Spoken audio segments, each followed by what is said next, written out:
Muy bien, jóvenes, vamos a seguir viendo los factores abióticos que están integrados en los ecosistemas y que son el objeto de estudio también de la ecología. Dentro de los factores abióticos que vamos a mencionar el día de hoy tenemos a la atmósfera. La atmósfera, recordemos que la Tierra está dividida en capas y dentro de estas capas está la atmósfera, que es una de las capas gaseosas que está envolviendo a nuestra Tierra, y gracias a ella es que existe vida en este planeta. En esta imagen les muestro cómo está dividida cada una de esas capas. Tenemos la troposfera, exosfera, mesósfera, termósfera, exósfera y así sucesivamente. Entonces, esta es la división que tiene la atmósfera. ¿Cómo está constituida esta atmósfera? Por gases. El 79% de la atmósfera es el gas de nitrógeno, 20% el oxígeno, 0.03 es el dióxido de carbono y los demás gases que están en nuestro planeta son el helio, metano, xenón y entre otros. Pero esta atmósfera es importante. Estos dos principales gases que la componen, que es el nitrógeno y el oxígeno, son importantes para la vida. Por ejemplo, el oxígeno pues es importante para los seres vivos, para no solamente que podamos respirar, sino que podamos hacer nuestros procesos metabólicos. El nitrógeno, al ser un elemento muy abundante en nuestra atmósfera, no es utilizado como tal, como nitrógeno. Tiene que hacerse otro proceso para que este nitrógeno atmosférico se pueda convertir en nitritos, que eso es lo que se utiliza para la vida. ¿Y quiénes lo utilizan? Las plantas, algunas bacterias, para que puedan alimentarse. Dentro de esta atmósfera, pues lógicamente que tenemos patrones. No siempre va a ser la misma presión o no siempre va a ser las mismas características que tiene la atmósfera en diferentes partes de nuestro planeta.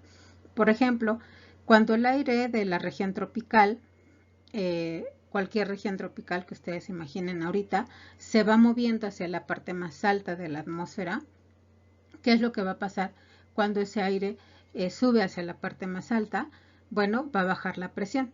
Entonces, por eso sentimos o por eso cuando estamos sobre el nivel del mar, la presión es muy diferente, es menos la presión atmosférica que tenemos a comparación de, por ejemplo, si vivimos en la Ciudad de México, donde la presión atmosférica es aún más elevada. ¿Por qué es más elevada? Bueno, porque las capas de aire que van hacia los polos, o sea, el aire está en los trópicos. Entonces, de los trópicos ese aire se va a ir hacia los polos. Imagínense cómo se va desplazando hacia los extremos de nuestra Tierra, el polo norte y el polo sur. Y entonces eso va a hacer que se haga más pesado en esos extremos, dentro de los polos norte y el polo sur. Por eso entre más nos estemos alejando del ecuador, eso va a hacer que aumente la presión de la superficie y por lo tanto pues la presión atmosférica. Entre más nos alejemos del ecuador, la presión atmosférica va a ser más alta. Entre más nos acerquemos hacia los trópicos, la presión atmosférica va a ser más baja. Pero bueno, entonces, ¿qué es la presión atmosférica? Bueno, es el peso que va a ejercer precisamente esta capa gaseosa sobre un punto de la superficie de la Tierra, el que ustedes se imaginen. Entonces, es el peso de estos gases que está ejerciendo sobre el punto de la Tierra. Esto va a depender o esto va a originar la temperatura sea diferente, la altitud sea diferente, la humedad sea diferente, que haya masas de aire, porque siempre recordemos que nuestro planeta no es estático, entonces tiene movimiento de rotación y de traslación, y eso ayuda a que siempre haya aire, todo el tiempo va a haber aire. Lógicamente que también dependiendo de la época del año que estamos hablando, va a haber más aire que en otras épocas, pero siempre lo hay. El siguiente o los siguientes factores abióticos sería la latitud, que es la distancia que se mide del ecuador hacia los polos. Y esta latitud se va a medir en grados, como la imagen que les estoy mostrando aquí. Tenemos el planeta, aquí en medio tenemos el ecuador, y si yo quiero saber cuál es la distancia del ecuador hacia el polo norte, lo voy a medir en grados y sería la latitud. Y lo mismo va a pasar del ecuador al polo sur, se mide en grados y va a ser la latitud. Otro parámetro sería la altitud, y esta es la distancia que tiene a partir del nivel del mar y se mide en metros. Es la altitud, por ejemplo, va a depender de qué tan cerca o qué tan lejos estemos del nivel del mar, y eso siempre se va a medir en metros. Otro parámetro sería la longitud, y este se mide del meridiano de Greenwich, que es este que está aquí de manera punteada. Es el meridiano que podríamos decir que parte a nuestro planeta a la mitad, al igual que el ecuador. Y este meridiano, si vemos aquí, dice 0. Y de el 0 a la derecha se va a medir en grados, y de 0 a la izquierda también en grados. Pero ¿cuál va a ser la diferencia entre la latitud y la longitud? Bueno, que la longitud se va a medir de acuerdo al meridiano de Greenwich y la latitud se va a medir de acuerdo al eje del ecuador.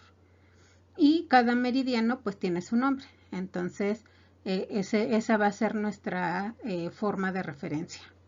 Después, pues vamos a tener las causas. ¿Qué va a causar esta diferencia entre latitud y altitud? Bueno, la temperatura, que la temperatura disminuya más o menos 0.5 grados centígrados si aumenta la latitud. O sea, entre más altos estemos, menos temperatura vamos a tener. Y la latitud y la altitud va a cambiarse por cada 100 metros. Por cada 100 metros de aquí, del ecuador, hacia arriba. Entonces, la diferencia sería en metros. En cada 100 metros va a estar cambiando el clima. Después vamos a tener otros parámetros que sería el relieve.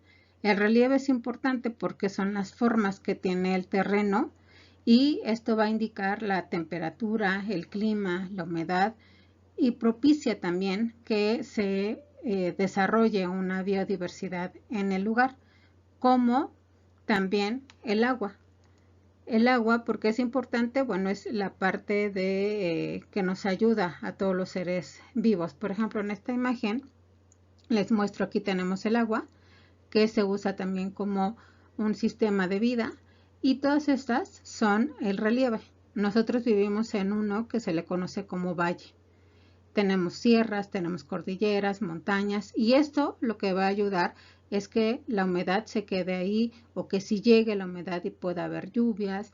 Tenemos mesetas, o sea, la ventaja es que nuestro país tiene de todas.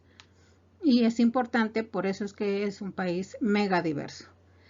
El agua, ¿por qué es importante? Pues primera, pues es un ecosistema. El agua dulce su densidad es de 1 gramo por centímetro cúbico, y el agua salada, pues su densidad es de 0.028 gramos por centímetro cúbico. La densidad va a depender de las sales.